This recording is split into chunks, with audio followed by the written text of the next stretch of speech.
नमस्कार दोस्तों। एक नई लर्निंग के साथ हाजिर हूं और आज की लर्निंग में एक ऐसी कंपनी को लेकर के हम लोग चर्चा करने की कोशिश करेंगे जो स्टॉक की यदि प्राइस को देख के लगता है कि अच्छा ये तो बहुत बड़ी स्टॉक है, पर क्या हम हकीकत की तरफ भी जाते हैं क्या? अब आगे चलने की कोशिश करेंगे। जो एक ब्रांड्स हैं जॉकी और दूसरी ब्रांड का नाम कहती है स्पीडा। ये दो ब्रांड को लेकर के केवल इंडिया ही नहीं, इंडिया से अलग अलग कंट्रियों में भी कारोबार करती है।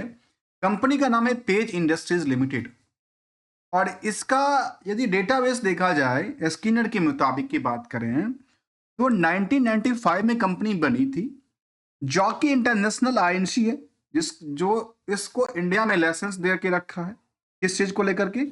Manufacturing, distribution and marketing of the Jockey brand in India. कहते हैं Sri Lanka, Bangladesh, Nepal and the UAE. Page Industries is also in the exclusive licence of the Speedo also.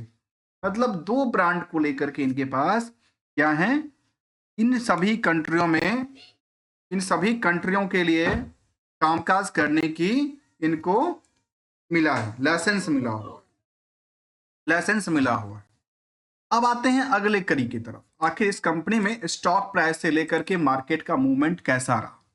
पिछले एक साल की ट्रेंडिंग व्यू को देखा जाए तो मार्केट हमेशा 2% चलती है, 2% गिरती भी है, लेकिन ऑन द वे मार्केट क्या है? अप ट्रेंड है। क्या कहते हैं इसको? अप ट्रेंड करती है, लगातार हायर टू हायर की नई रेजिस्टेंस की तरफ मूव करती नजर। जबकि लास्ट 5 सालों के डेटाबेस के मुताबिक की चर्चा किया जाए तो स्टॉक प्राइस में नियरली, जो स्टॉक की प्राइस बॉटम में करीब करीब कह सकते हैं कि 17-18 हजार के आसपास की प्राइस हुआ करता था। कब की बात करें? 2020 के। तो 4 साल के बाद मार्केट ने, कब मार्केट पिक पे गया था? 2022 में। 2 साल के बाद मार्केट पिक पे गई। अब यहां पे देखिए ब्रेकआउट की सिचुएशन क्या है। यहां पे देखिए मार्केट ने क्या किया? सपोर्टिंग लिया। सपोर्टिंग के बाद मार्केट अब उसी रेजिस्टेंस की तरफ निकलने की कोशिश में लगा हुआ है और ये ब्रेक, इसको कहते हैं ब्रेकआउट होती हुई स्टॉक, जो कि अपनी पुराने मल्टीप्लेयर लेयर को तोड़ने की कोशिश करती नजर आती है। फाइनेंशियल सिचुएशन से समझने की कोशिश करते हैं। Annual on annually data basis के मुताबिक जो इनका ट्रेंड है वो अप ट्रेंड है, जहां पे 2024 तक की बात किया जाए, लेकिन ईयर ऑन ईयर बेसिस के मुताबिक 2% से लेकर के न्यूट्रल के आसपास की बात ओवरऑल करती नजर आती है। लेकिन ट्रेंड क्या था? 2023 और 24 में सस्टेन करने की कोशिश और इससे पहले अप ट्रेंड की संकेत। Quarter on quarter data basis के मुताबिक यदि हम इनकी ट्रेंड को जानने की कोशिश करें तो इनका ट्रेंड का ग्राफ कैसे बनता है? इस अकॉर्डिंग बनता है। उसमें देखा गया कि यदि केवल और केवल हम सितंबर टू सितंबर को कंपेयर करेंगे तो अप ट्रेंड दर्ज करती है, बस थोड़ा सा 10% के आसपास की बात रखती है और ओवरऑल टोटल इनकम सोर्स में करीब 30% की नियरली अप ट्रेंड की बात दर्ज करती है। कहां से? सितंबर टू सितंबर डेटाबेस को लेकर के। लेकिन इसको यदि क्यू और क्यू के बेसिस पे देखा जाए तो कुछ इन पे ट्रेंड में रिवर्सल भी देखने को मिला। हम लोग कहते हैं कि अच्छा स्टॉक तो बहुत बड़ा प्राइस का है, 50,000 46,000 के आसपास की प्राइस का है, जबकि हायर टू हायर 50 रुपए, 50,000 रुपए तक की इसकी प्राइस गई थी। क्या लगता है जो केवल स्टॉक की प्राइस महंगा है? नहीं जी, यदि स्टॉक की प्राइस इतना महंगा होता तो मार्केट कैप शायद कई हजार करोड़ का होता। लेकिन इस कंपनी का जो नंबर ऑफ शेयर है मार्केट में वो बहुत लिमिटेड है। 1,12,00,000 की नंबर ऑफ शेयर की बात कहती है, जिसकी वजह से करंट प्राइस यदि 46,000 हो जाए, 50,000 हो जाए तो मार्केट कैप करीब 50 से 55,000 करोड़ के आसपास रहती है। अब यहां पे नंबर ऑफ शेयर क्या था? कम था। और बुक वैल्यू देखा है तो 1300 से ज्यादा का आंकड़ा कहती है। अब देखिए एक चीज यहां पे, इंडस्ट्रियल के बेसिस पे और बुक वैल्यू के मुताबिक जो मार्केट में इसकी डिमांड बढ़ी है कि ब्रांड को लेकर के, वो 35x के मुताबिक, 35 टाइम के मुताबिक इसका बुक वैल्यू से प्राइस हाई रेंज में है। जबकि इंट्रेंसिक वैल्यू भी करीब करीब 6,000 रुपए के आसपास की आंकड़ा दर्ज करती है। डिविडेंड यील्ड भी 117% पे आउट करती है। फेस वैल्यू केवल 10 रुपए के आसपास। यदि इंडस्ट्रियल के पी के बेसिस पे देखा है तो नियरली डबल के आसपास का आंकड़ा है बाकी पीयर्स कंपनी के मुताबिक, और क्योंकि अर्निंग पर सीरीज कंपनी का भी करीब 555 रुपया है कंपनी का नंबर ऑफ शेयर के मुताबिक। कंपनी में जो प्रमोटर का कंट्रोल है वो 44% के आसपास है, जबकि आरओई और आरओसी की आंकड़ा अभी करीब 38 से लेकर के 45% तक की ग्रो की बात। इसके अलावा यदि कुछ और पहलू को हम ध्यान देने की कोशिश करें, उसमें पहला फिगर आती है जो कंपनी के पास जो भी कंपनी कामकाज करती है उससे क्या पैसे कमाती, ट्रेंड कैसा रहा, जैसे हमने सेल्स का देखा, प्रॉफिट के ट्रेंड कैसा था, साथ में क्या सेल्स के मुताबिक जो मार्केट की उनकी आउटस्टैंडिंग बैलेंस पड़ी थी उनका सिचुएशन क्या है। उनकी सिचुएशन के मुताबिक देखा है तो यहाँ पे पॉजिटिव इनका जो परसेंटेज है वो काफी इनको पॉजिटिव दर्ज करती है, पॉजिटिव वेवरेट करती है। क्यों? क्योंकि टोटल प्रॉफिट के अकॉर्डिंग यदि मार्केट की उधार भी देखा जाए तो करीब 70% के आसपास 70% के आसपास आंकड़ा दर्ज कर 27% की आंकड़ा। ट्रेंडिंग हमने देखा लास्ट 12 महीने के डेटाबेस के मुताबिक अभी तक के सबसे ज्यादा सेल्स का ग्रोथ की बात कहती है 4500 करोड़ की। प्रॉफिटेबिलिटी भी लगातार बढ़ती जाती है, ऑपरेटिंग प्रॉफिट में नियर अबाउट 100 बेसिस पॉइंट की अप डाउन दर्ज करती नजर आई है पिछले पीरियड के मुकाबले। अब आते हैं इंटरेस्ट और बर्डन को लेकर, जहां पे comparison to the debt to equity ratio कहते हैं 0.14 का आंकड़ा दर्ज करती है। तो क्या इसको लेकर के क्या इंपैक्ट करती है, क्या जिस कंपनी का शेयर की प्राइस पे मत जाइए, मैं हमेशा कहता हूँ शेयर की प्राइस पे मत जाइए क्योंकि यहाँ पे निवेश थोड़ा सा महंगा पड़ जाता है, इसको लेकर के स्टॉक प्राइस पे, और यहाँ पे बुक वैल्यू के मुताबिक काफी ज्यादा मार्केट उछल चुका है, इंटरेस्ट से इंडस्ट्रियल के बेसिस पे डबल हो चुका है। यदि इनकी हम ओवरऑल कंपनी की प्रॉफिटेबिलिटी बेसिस को देखा जाए, ओवरऑल अपने बिजनेस से ये 13% की प्रॉफिट सेविंग करती है, नेट इनकम मार्जिन दर्ज करती है। जबकि क्वार्टरली डेटाबेस के मुताबिक यदि इनकी ग्राफ को देखा जाए स्टैंडअलोन डेटा के मुताबिक तो कंपनी ऑलमोस्ट कितना 23% से लेकर के 15% तक की आंकड़ा दर्ज करती है, जिसमें कि इसमें एक हाई साइड के लिए खुलती नजर आती है फ्रॉम द क्यू और क्यू बेसिस को, बट सेल्स की पार्ट में डिक्लाइनिंग था, बाकी परसेंटेज बेटर कर रही थी। अब आते हैं इनकी रिस्क फैक्टर। रिस्क फैक्टर केवल 13 दिन के इनकी कंपनी का रिस्क फैक्टर है, जो कंपनी खुद रिस्क लेके कंपनी, मतलब बिल्कुल ही इनके पास रिस्क नहीं की बात है। बैलेंस शीट के मुताबिक कंपनी में कर्ज की सिचुएशन यदि देखा जाए तो काफी इंक्रीज करती नजर आती है पिछले पीरियड के मुकाबले। अभी तक के सबसे ज्यादा तो नहीं है लेकिन पिछले पीरियड के मुकाबले उन्होंने ज्यादा लिया है। फंड को क्या किया, फंड को फिक्स एसेट्स में डेवलप किया, वर्किंग प्रोग्रेस दर्ज करती है, और थोड़ा सा पार्ट इनका अदर एसेट्स के अंदर भी दर्ज करती है, जिसमें कि खास करके इन्वेंट्रीज और दूसरे पार्ट ऑफ द रिसीवेबल्स काफी कम का आंकड़ा कहती है। कैश और कैश इक्विवेलेंट इनके पास बहुत ज्यादा पड़ा हुआ नजर आया, बल्क में पड़ा। सीजीआर के मुताबिक देखा है तो कंपनी सेल्स का ग्रोथ को लेकर के, लेकिन चाहे प्रॉफिटेबिलिटी हो स्टॉक प्राइस हो, नहीं है अबाउट तीनों का आंकड़ा आपस में सेम दिशा में दर्ज करती नजर आती है। लेकिन यदि हम निवेशकों का इंटरेस्ट को जानने की कोशिश करें तो पेज इंडस्ट्रीज में जो निवेशकों का इंटरेस्ट है वो अर्निंग पर शेयर के मुताबिक सबसे ज्यादा आंकड़ा दर्ज करती नजर आती है बाकी कंपनियों के मुताबिक, केआरपी मिल हो या वेदांत फैशन हो, बाकी कंपनियों के मुताबिक।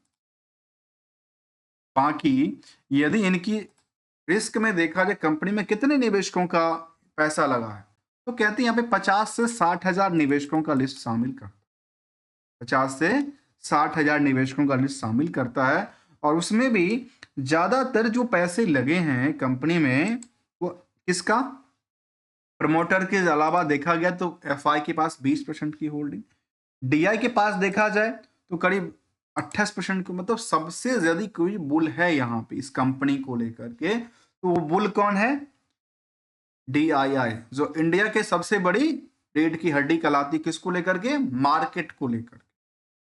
और आम निवेशकों से पैसा लेकर कहाँ लगाती है, बड़ी बड़ी इंडस्ट्रीज में लगाती है। तो यहाँ पे इंडियन में डीआई के सबसे ज्यादा बुल है 28% की होल्डिंग, होल्ड करती है इस कंपनी में, जो कि लगातार बढ़ाती जा रही है पिछले पीरियड ऑन पीरियड को लेकर के। कभी इसके पास 17% की होल्डिंग हुआ करता था, आजकल 28% की होल्डिंग से ज्यादा की बात की। आम निवेशकों के पॉकेट से जो शेयर था वो अल्टीमेटली निकल चुका है, कोई भी बड़ी निवेशकों का लिस्ट सामने नहीं आता है। यहाँ पे बल्क डील लगातार सामने आया था, जो कि जनवरी में सामने दिख रहा था 2019 के बाद, उसके बाद कोई ऐसा अपडेट नहीं था।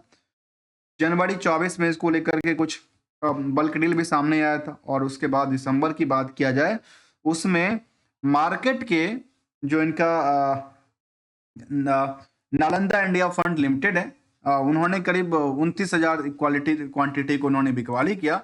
अर्थात ये कह सकते हैं रिसेंटली की बात करें, जो इनका एफआई है, एफआईआई ने अपनी पोजीशन को यहाँ से थोड़ा सा हल्का किया नजर आया है। इसके बीच में देखा जाए तो कंपनी को लेकर के कुछ अपडेट को लेकर चलते हैं, और क्या इनका लेटेस्ट अपडेट निकल के आया था नवंबर के डेटाबेस के मुताबिक की बात किया जाए तो कंपनी का जो पीपीटी आया था उसमें इन्होंने ऐसा दर्ज किया कि इनका वॉल्यूम जो था, सेल्स वॉल्यूम वायो वाई के मुताबिक 6% ग्रोथ करती है, अमाउंटिंग 55.2 मिलियन पीसेस की चली जाती है। इसके अलावा रिवेन्यू का आंकड़ा दर्ज करती है। की फैक्टर की बातें कहते हैं कि इनका पास ग्रोथ लगातार बढ़ती जाती है और ये आंकड़ा दर्ज करती है। और बाकी इनका जो अपडेट है उसको लेकर के यदि देखा जाए तो इनका 7 नवंबर को आया था अपडेट, और इस अपडेट के मुताबिक जो पेज इंडस्ट्रीज है उनका जो मार्केट है वो कैप्चर को लेकर कहते हैं कि हमारे पास रिवेन्यू विटाज, और चाहे वो परसेंटेज वाइज उन्होंने अब अपनी आंकड़ा दिया था, यहाँ पे विटा में 22% तक की उछाल क्रिएट करती है, कुछ में 19% की उछाल क्रिएट करती है। क्यू और क्यू के हिसाब से उन्होंने अपनी डिक्रेशन देती है। इसके अलावा कहते हैं जिनका जो खास करके कंज्यूमर को लेकर की बातें हैं वो रिमेंस कहते हैं जो लगातार हमारे हायर ट्रेंड में चलती नजर आती है। ट्रेड अपडेट को लेकर कहते हैं इनका क्रॉस चैनल पर अच्छी खासी सेल्स का मार्केट रहा है। और अनमेस्ड मार्केट कवर को भी लेकर कहा कि इनके ब्रांड्स को लेकर के ये भी कहते हैं डिस्ट्रीब्यूशन जो डिस्ट्रीब्यूटर अकाउंट्स हैं ये हैं, इतना सिटी को 1 लाख से ज़्यादा सिटी कवर करती हैं, करीब 761 नेटवर्क हैं इनके पास, और टीम से स्ट्रेंथ की बात कहती है, और इस सब चीज़ों को लेकर के ऐसा डेटाबेस की बात कहती है। इसके अलावा इनके ऑनलाइन प्लेटफॉर्म के थ्रू, चाहे अमेजन हो, मंत्राज हो, फ्लिपकार्ट हो, माइकास हो, इन सभी प्लेटफॉर्म के साथ इनका जोकी और स्पीडोस का ऑनलाइन प्लेटफॉर्म के थ्रू भी कामकाज करते हैं। तो ये हमने इन ब्रांड्स को लेकर के देखा।